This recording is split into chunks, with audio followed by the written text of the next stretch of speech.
So hi guys! Welcome back to my channel. Like, oh my gosh, akalain nyo yun? It's another month na naman. Like, grabe ang bilis ng panahon, right? As of today, habang finifilm ko to, yung book review na to, we are already in the month of May. So, imagine, 4 na buwan na yung natatapos natin para sa taong 2025. And speaking of mabilis, well, I'm super excited to be back again with another monthly book review. This time, ang i-review natin is those books that I've read during the month of March. So, you know the drill, guys. This vlog is about our chikahan time, about all the books that made me laugh, cry, and like question my whole existence. So if you're new here, hello. This channel is all about my OFW life, kalat moments, food trips, travel, and discovering new places, even dito lang muna sa UAE. And of course, yes guys, my book obsession. So if you're into any kilig, sakit, combo energy, then guys, you are in the right place. So for the month of March, I have read books that had me like, ano nangyari? What just happened? As in, guys, roller coaster of emotions. Some were super bitin, others were life-changing, and may mga characters na literal na gusto kong i-hug and gusto kong makilala. Kung in real life, andito lang sila. So again, grab your coffee, which wala na naman ako. And anyways, hindi ko na kailangan ng kape kasi anong oras na naman ako makakatulog. So yes, grab your coffee, matcha, milk tea, or even wine. I'm not judging. And let's dive into my March book review.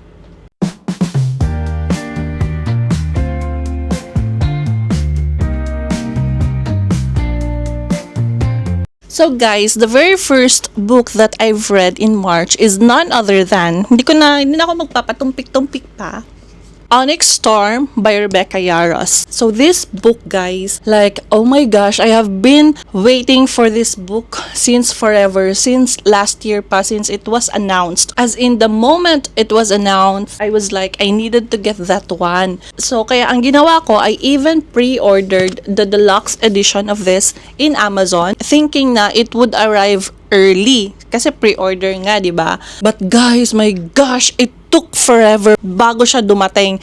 Like, the initial release for this one was January 21. So, before January 21, I was really highly anticipating na I will get my hands on this on that day talaga. Kasi knowing Amazon, mabilis naman talaga silang mag-deliver, guys, 'di ba? Minsan nga pag ngayon ka o-order, kinabukasan andyan na siya sa doorstep mo.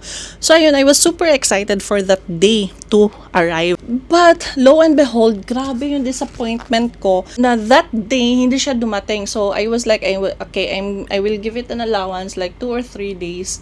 But guys, 2 or 3 days, 4 days passed, 5 days passed, wala pa ding dumating libro. Napaisip tuloy ako, ano ba, nakalimutan ba nila yung order ko? Kasi sabi dun sa nung nag-pre-order ako, Amazon will send me an email that they're already going to deliver my book.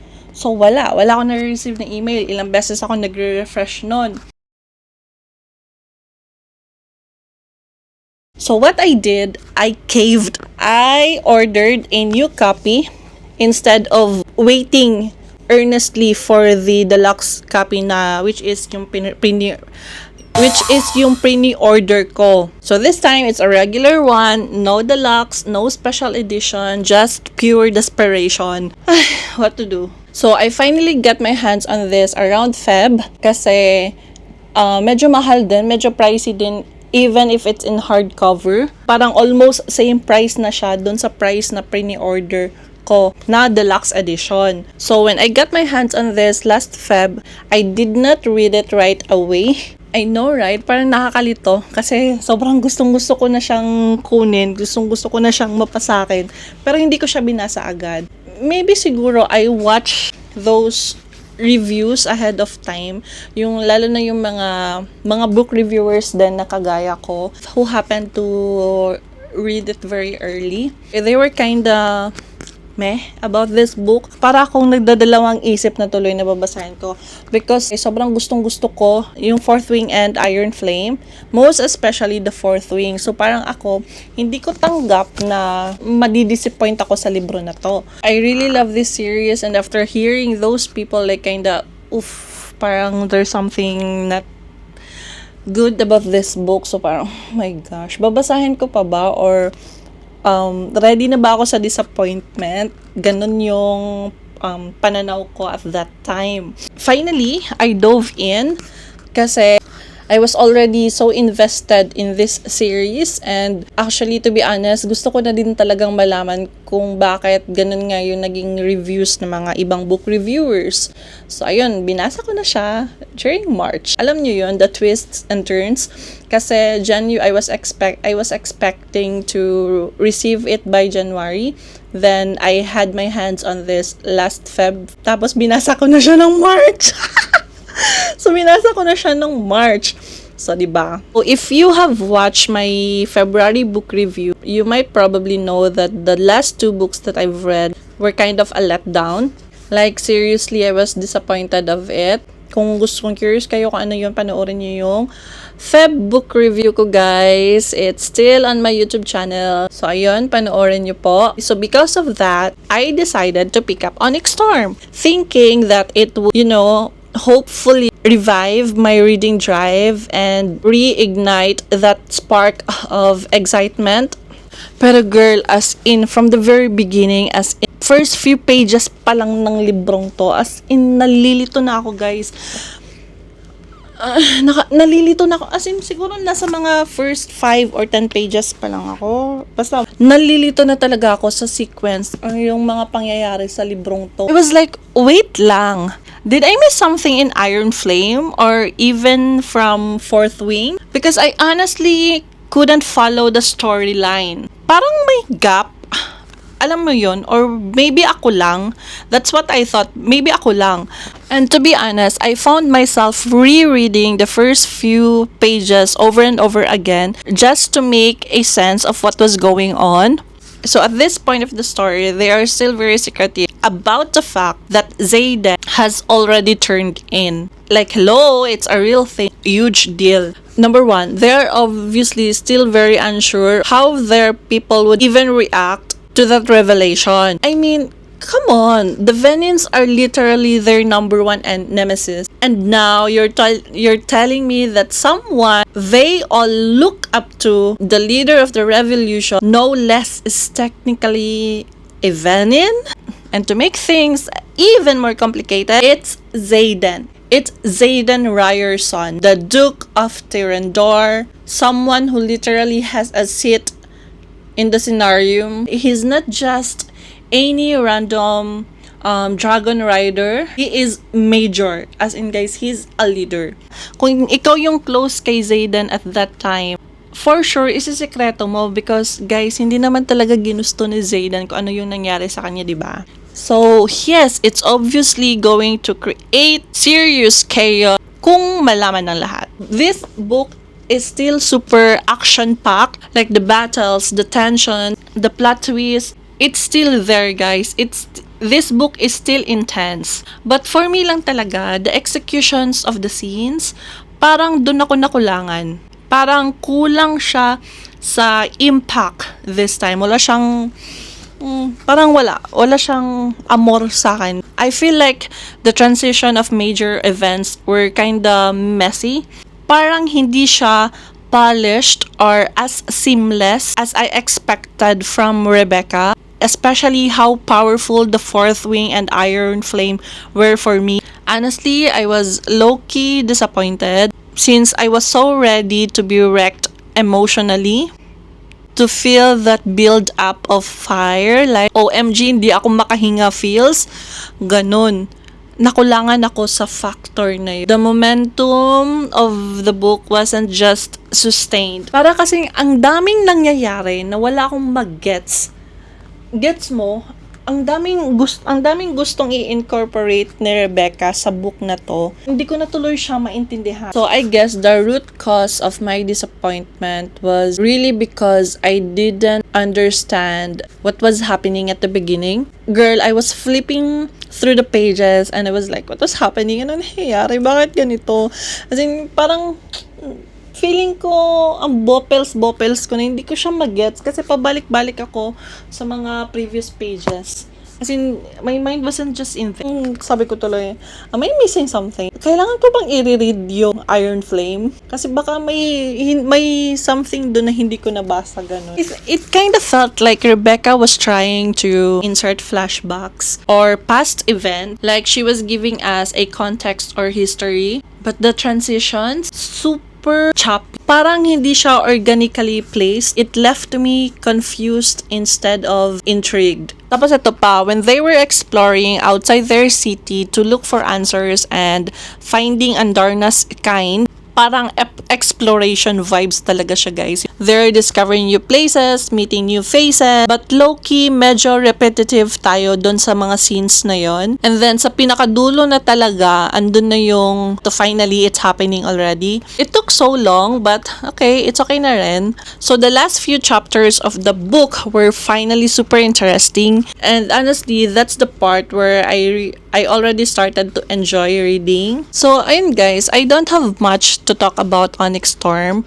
I didn't enjoy it as much as I did with Fourth Wing and Iron Flame. I'm just gonna give this baby right here a solid 4 stars. Like, it's still a good read, but it was really not something I am expecting. Sana by the time the 4th book comes out, ma-revive lahat ng mga disappointments ko. This book just didn't hit the mark for me, though I still believe there's a bigger picture that Rebecca is currently cooking right now. Let's just gonna wait for the 4th book. So after all the drama, the highs and lows of the Onyx Storm, let's just take a breather because this second book is something lighter. So I picked up Wild Love by Elsie Silver. This is actually my first time reading anything from Elsie Silver. This book is the first book in the Rose Hill series and it's set in Canada, which is so nice, by the way, because Canada's been one of my travel wish lists for the longest time. So my question is, who wouldn't want a man who's been labeled as world's hottest billionaire?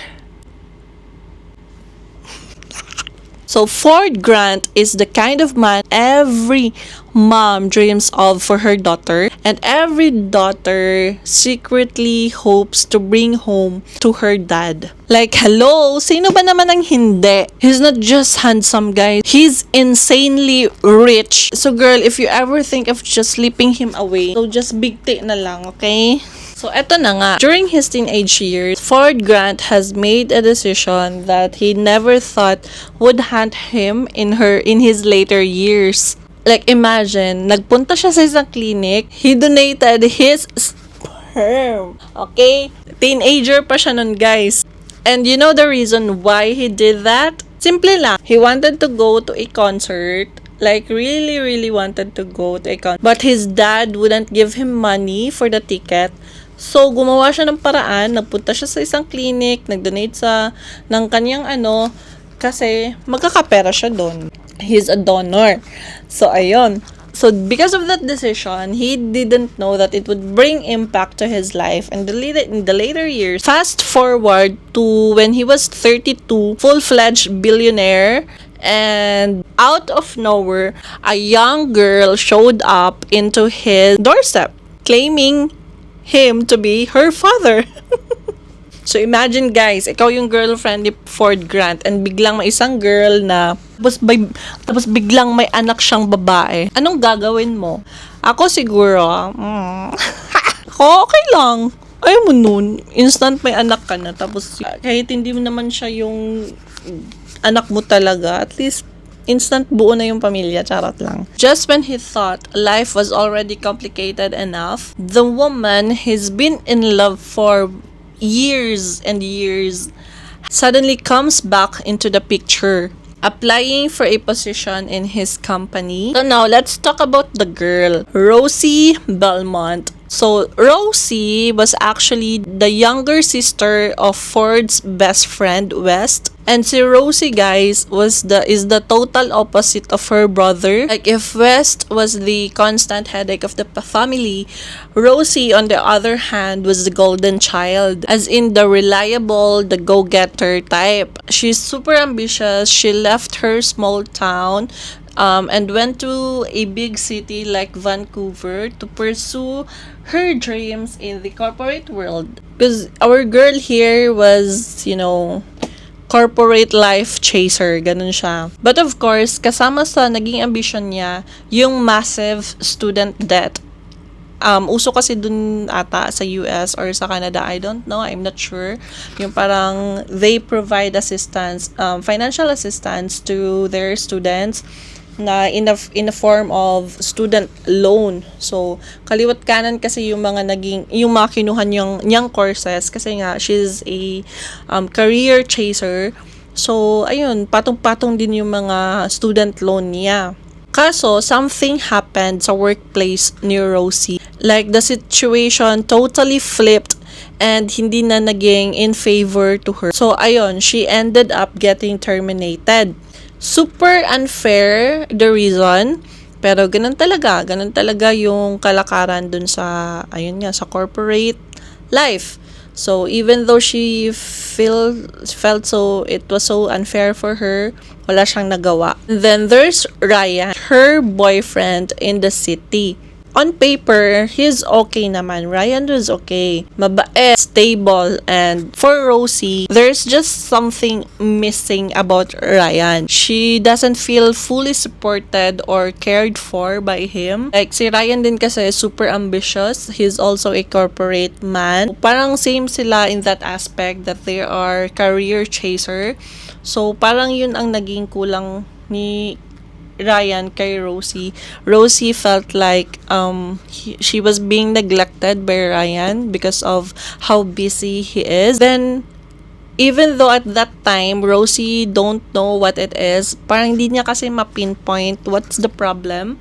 It's just for her, there's something missing. And deep inside her, she knows na even ganun si Ryan, it's not the kind of affection that she is looking for. So, kahit sabihin mong si Ryan is a good man, he is not just the man for her. 'Di ba may nangyari kay Rosie doon sa previous niyang company. So, for Rosie, if she ever told her big brother Wes about what really happened, she's sure that Wes would totally hunt whoever it was that did it to Rosie. Like, no questions asked. So for Rosie, it's not about the drama. It's more of like a protective energy. That feeling na someone's got your back no matter what happens. Come on, di ba girls, aminin naman natin na minsan we just wanna feel like there's someone na ready to fight for us, even if it's just with words only or kahit presence lang. Hindi naman kailangan ng actual action scene.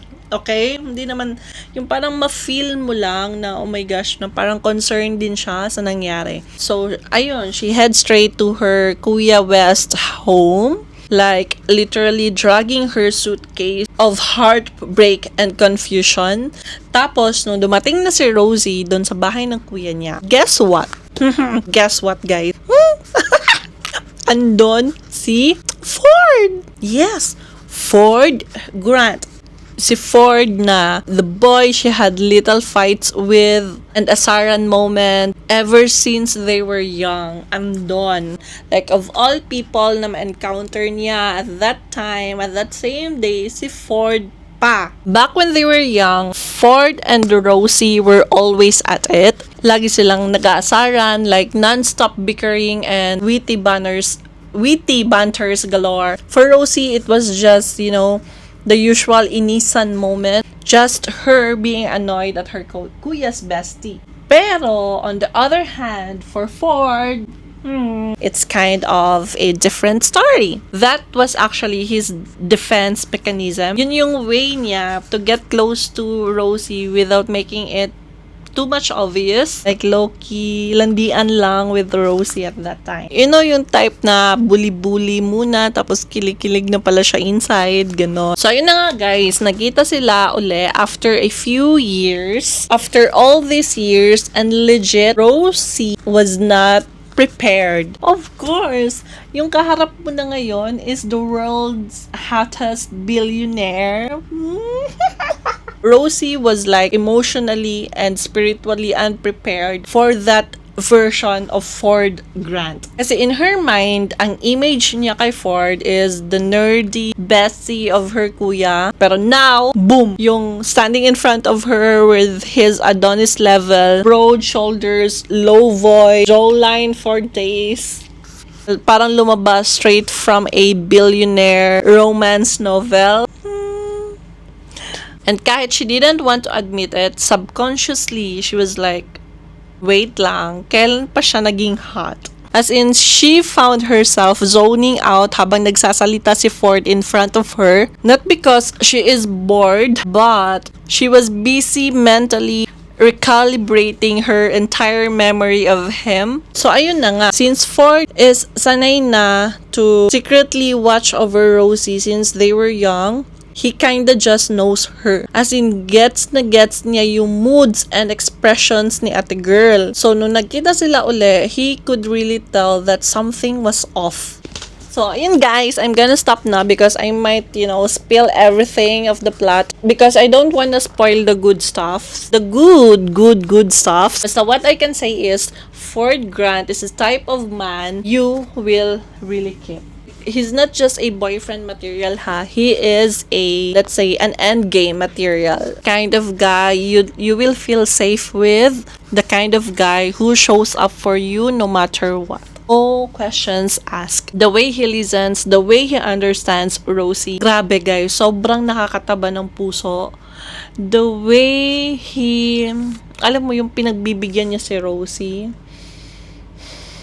As in, the way he values her, the way he respects her decision, her space. It's chef's kiss, guys. That's the kind of respect every girl deserves to get from any man. So, ayun na nga guys. Rosie has this diary, right? So, one time, she got triggered by her ex. The red flag.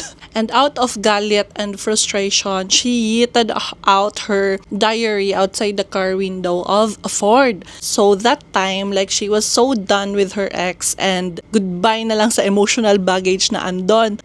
Pero alam nyo ba, Ford's reaction at that time, my gosh guys, nakaka-melt siya ng heart on the spot. So napasa kamay ni Ford yung diary ni Rosie. So fast forward, now that Rosie's back in Rose Hill, Ford returns the diary to her. As in, like, after all these years, guys, nakip ni Ford yung diary ni Rosie. So parang si Rosie, technically, yung naging reaction niya na, all these years, nasa iyo yung diary na to, tinapon ko to. Tapos, ito pa yung nakakakilig na part. He didn't read a single page of her diary. So, oh my gosh, guys, kung tayo yun, diba?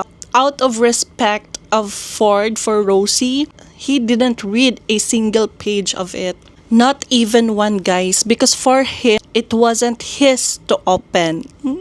Diba? So he didn't want to cross the boundary or something like intrude on her privacy. Ford Grant, a successful billionaire and certified respectful king. Alam mo yung the level of delicadeza, oh my gosh, 10 out of 10. So because of that, now Rosie is seeing him on a different kind of light.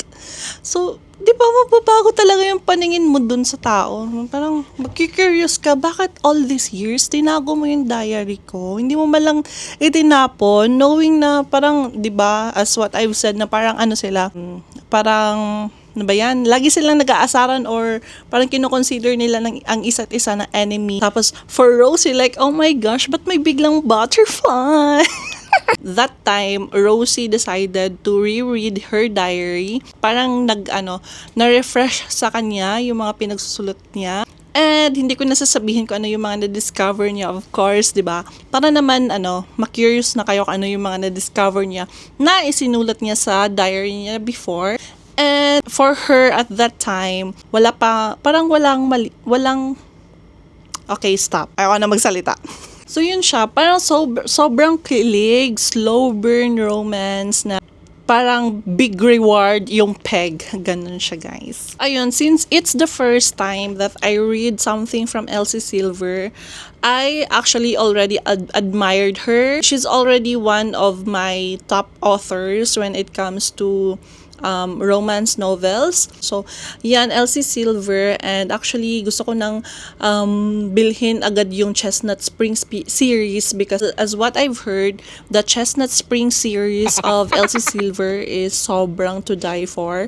Kaya, ano yun naman? So, ayun, guys, na if I'll have my hands on those books, I'm gonna make sure to make another review for that. Sobrang ganda the way magsulat si Elsie Silver. It gave me again that nostalgic feeling, like bringing me back to that era na puro pocket books lang, Tagalog pocket books lang yung binabasa ko kasi hindi pa afford yung mga ganito. Ayun, very nostalgic, and at the same time, it's also nice to read something lighthearted kasi 'di ba lately, parang mas na ako dun sa mga romantasy books. If you are reading kasi romantasy books, the world building of it is sobrang intense and the actions like sobra. Parang reading this one is a kind of diversion of the reading pace will be sustained. Yun, for me. Yun, so parang this one is like a breath of fresh air. So this Wild Love by Elsie Silver, it has the classic elements that we love: small town romance, super hot guy, billionaire, mayaman, emotionally mature, slow burn, and the best of all is he falls first. So Elsie has really nailed that mix of cozy romance with emotional tension na hindi pilit. So for this book, guys, I'm giving it a 4.5 stars. And honestly, that's pretty high for a romance drama or romance novel, right? Especially coming from someone na medyo picky when it comes to romance tropes. So, if you're into slow burn na kilig, small town romance na cozy ang feels, but also emotional, yung mga he falls first but she's in denial trope, realistic romantic tension that doesn't feel like forced, and a man who respects boundaries. So, girl, this Wild Love by Elsie Silver is so worth it. Okay, if you need to go to the washroom, now's the time because I'm gonna talk a lot, like a lot. We are finally diving in to the third book of the Boys of Tommen series by Chloe Walsh, which is the Saving Six.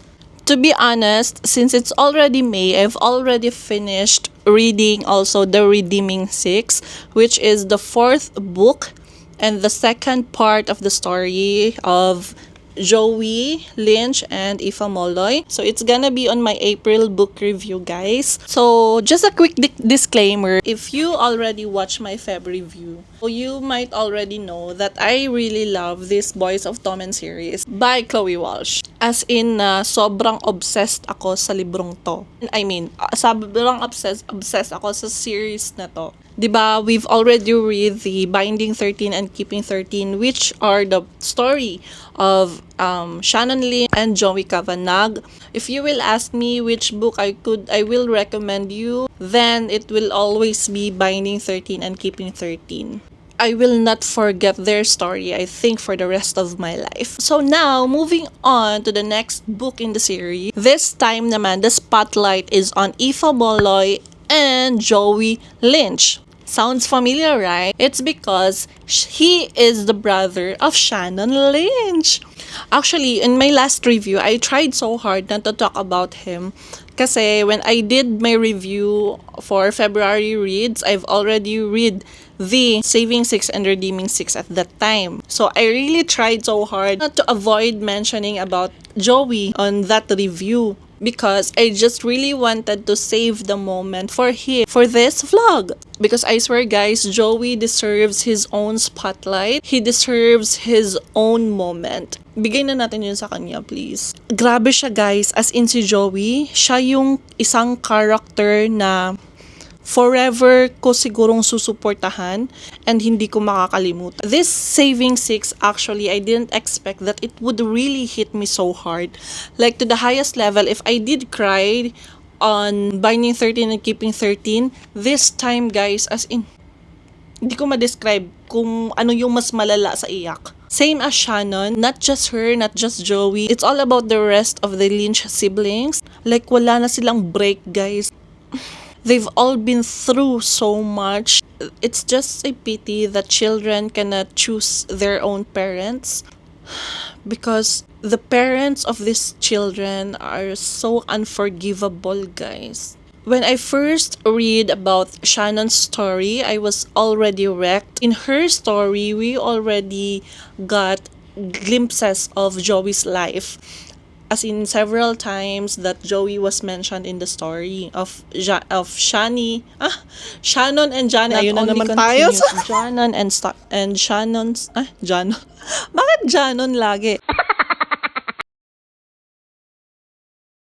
Since we already have a glimpse of Joey in The Binding and Keeping 13, I was already like, OMG, this guy, her kuya, carrying so much on his shoulders. He's that kind of kuya that we all wished we had. Selfless, brave, overprotective, and willing to do anything for his family, especially for his sibling. Then when I finally got to read Saving Six, yun na nga, it finally did hit me.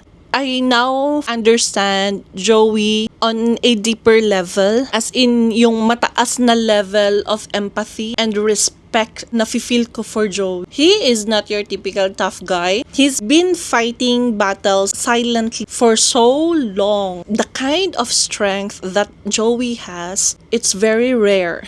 Nung nabasa ko yung story ni Shannon, what happened to her, like, it was already intense. And nung nabasa ko na yung story ni Joey, behind those, yung alam mo yung behind the scenes din, yung nangyayari yun kay Shannon, like, girl, wala pa yung na-experience ni Shannon compared sa na-experience ni Joey. Alam mo yun? Oh my gosh, nakakaiyak. In Binding 13 and Keeping 13, we all love Johnny, right? Because who wouldn't? I have so much respect for that boy, you know? How he stood up for Shannon and her siblings, how he saved Shannon from that home and protected her. As in, sobra. Who doesn't want Johnny Kavanagh? So, ayun guys. But before Johnny even came to the picture, Joey was already the protector of Shannon. He is their kuya, their confidant, their father figure. And honestly, Joey was practically still a baby, taking care of other babies. He already took over the responsibility of taking care of his siblings when he was just still 12 years old. Imagine that. Imagine baby taking care of babies. Joey wasn't just a brother, he was their everything, their parents, the one who had their backs no matter what happened. In Saving Six, guys, this book is like, a timestamp, because every chapter, like a chronological narration of Joey's life. As you can see here, every chapter, it starts with this. There is a date. Because of that, para kang nagbabasa ng diary of his struggles, his wins, and all the emotions he went through. Chloe has really outdone herself in this book, guys, because it's so amazing how she's weaved the storyline together. It's just, chef's kiss. Everything is so interconnected. Anong nangyari doon sa Binding and Keeping 13? Na-connect mo siya dito. Oh my gosh, how she incorporated everything is just so amazing. Like, wow. Like, very, very smooth. The way she smoothly integrates the past and the present will just make you appreciate the series even more. In this book, the other half of Joey, is no other than Ifa Moloy, who happens to be na, as in, na-shock ako na same birthday kami ni Ifa. This is the spelling of her name. And the way you pronounce it in Irish language is Ifa. Oh my gosh. Good thing Chloe has included a glossary. Like, oh my gosh, what other books will give you a glossary of not just only one page? As in, masusurprise ka na yung mga names na yun, ganun pala pagka-pronounce. So, as what I've said, Joey met Aoife. So she became his rock steady, his solid partner, and honestly, his everything. We really have to thank Aoife for being that person to Joey. Like, she's the one who held him down all these years. You know, because they've known each other since they were 12. May kanta ata na ganyan eh. We've known each other since we were 12. Parang, di ba? May kanta atang ganyan. Taylor Swift? Comment kayo kung alam niyo yung kantang. Alam ko na! We've known each other since we're 9 or 10. 9 or 10 pa! Hindi pala 12! And you know what really broke me? When I found out how Joey got the job as a mechanic in Aoife's dad's garage. Gosh, imagine a 12-year-old Joey standing by the gate, observing. Alam mo yun, yung parang nasa gate lang siya, nanonood. Tinitingnan niya lang yung tatay ni Aoife. Kasi mechanic yung tatay ni Aoife. Nag-observe lang siya kung paano ginagawa yun. Kasi gustong-gusto niyang mag-apply ng work. But alam niya sa sarili niya na hindi bata pa siya. And natatakot siya kasi baka ma-reject siya. Kasi nga bata pa siya. Heavy work yun, guys. Kasi mga makina yun, di ba? I mean, you know, 12 years old and he's already thinking like that na, my gosh, makukuha ko ba tong trabaho na to? Magtitiwala kaya to sa akin? Guys, it's just so heartbreaking na how he really wanted to get the job. Gustong-gusto niyang magkapera kasi minsan he felt so hungry. Tapos wala siyang makain kasi yung parents niya hindi man lang nagluluto. Tapos, every time pa na may subsidy from the government, ginagamit yun ng father nila to drink. Their father is very alcoholic. There are times that Joey felt so hungry, and not just him, pati siblings niya, na kung may pagkain man na natira or may pagkain man sila sa pantry nila, uunahin ni Joey to feed his younger siblings than to feed himself. Kaya naging desperate si Joey to get the job.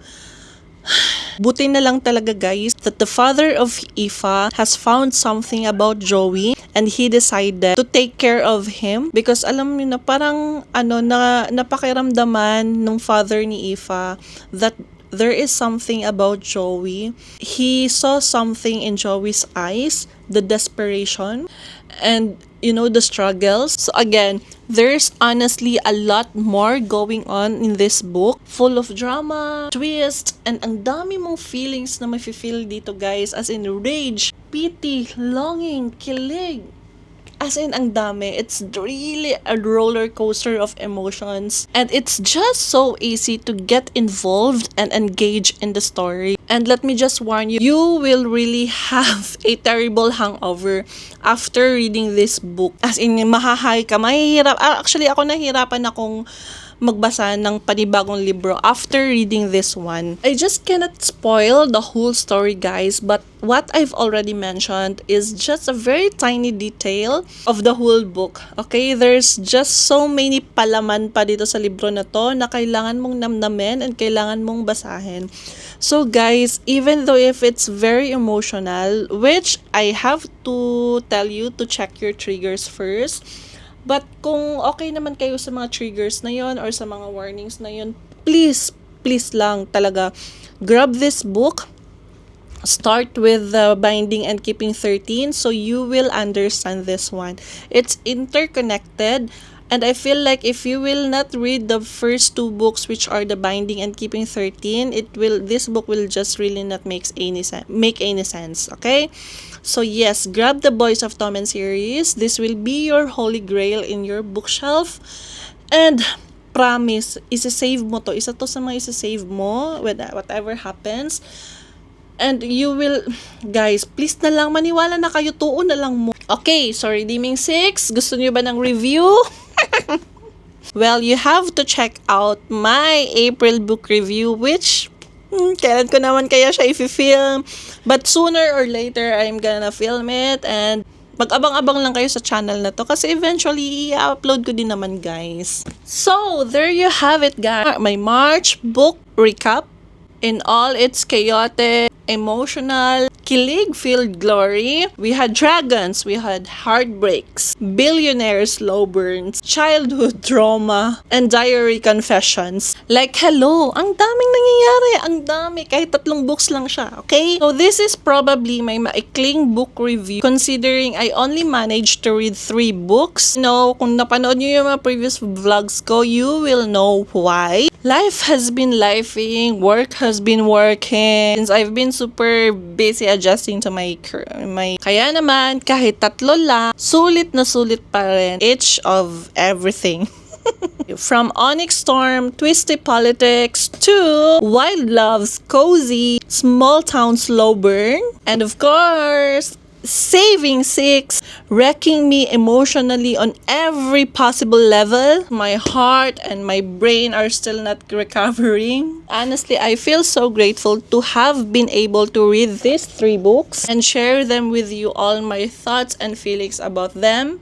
I just love how story hits so differently. I hope, guys, you also found something that has piqued your interest. So if you've read any of these books that I talk about, or even if you still plan to, don't forget to comment below and let's chika in the comment section. And of course, don't forget to like this video, guys, subscribe to my channel, and click that notification bell para updated kayo whenever I drop my April book review vlog. And also, please follow me on my social media accounts, WanderZel Beth on Instagram, WanderZel Beth on Facebook, and ZellyZelly18 on TikTok. Thank you so much, guys, for hanging with me today. Sana you're reading something amazing right now. Stay cozy, stay hydrated, especially magsa-summer na. And thank you so much for sticking around, and I'll see you next time. Bye!